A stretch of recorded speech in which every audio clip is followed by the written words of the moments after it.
ലോഞ്ചിനായി കേവലം ദിവസങ്ങൾ മാത്രം ബാക്കി നിൽക്കെ ആപ്പിൾ ഇക്കാര്യത്തിൽ വലിയ പ്രതീക്ഷകൾ തന്നെയാണ് വച്ച് പുലർത്തുന്നത്. എങ്കിലും ഈ മോഡലുകളുമായി ബന്ധപ്പെട്ട കൂടുതൽ വിവരങ്ങൾ ഔദ്യോഗികമായി പുറത്തുവിടാൻ കമ്പനി തയ്യാറായിട്ടില്ല എന്നതും ശ്രദ്ധേയമാണ്. ഇതിൽ ആദ്യത്തേത് പറയുന്നത് ഡിസ്പ്ലേയിലാണ് വരുന്നത്. ഡിസ്പ്ലേയിലെ വലുപ്പമായിരിക്കും ഒരു മാറ്റം വരാൻ പോകുന്നത്. വിവിധ റിപ്പോർട്ടുകൾ അനുസരിച്ച് iPhone 16 Pro, iPhone 16 Pro Max എന്നീ മോഡലുകളുടെ ഡിസ്പ്ലേ വലുപ്പം കമ്പനി വർദ്ധിപ്പിക്കും എന്ന് തന്നെയാണ് കരുതപ്പെടുന്നത്. ഐഫോൺ 16 പ്രോ വേരിയന്റിന് 6.27 ഇഞ്ച് ഡിസ്പ്ലേ ഉണ്ടായിരിക്കും.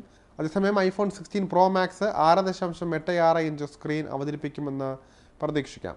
ഇത് മുൻ മോഡലിനെ അപേക്ഷിച്ച് കാര്യമായ മാറ്റത്തെ തന്നെ അടയാളപ്പെടുത്തുന്നുണ്ട്. ഇനി പുതിയ നിറങ്ങൾ ഇതിനകത്ത് വരുന്നുണ്ട്. ഐഫോൺ 16 പ്രോ, 16 പ്രോ മാക്സ് എന്നിവ കറുപ്പ്, വെളുപ്പ് അല്ലെങ്കിൽ വെള്ളി, ചാരനിറം അല്ലെങ്കിൽ നാച്ചുറൽ ടൈറ്റാനിയം, റോസ് എന്നിവയുടെ അകമ്പടിയോടെ എത്തുമെന്നാണ് കരുതപ്പെടുന്നത്. ഐഫോൺ 16, ഐഫോൺ 16 പ്ലസ് എന്നിവ black, green, pink, blue, white എന്നീ നിറങ്ങളിലാകും ലഭ്യമാവുക.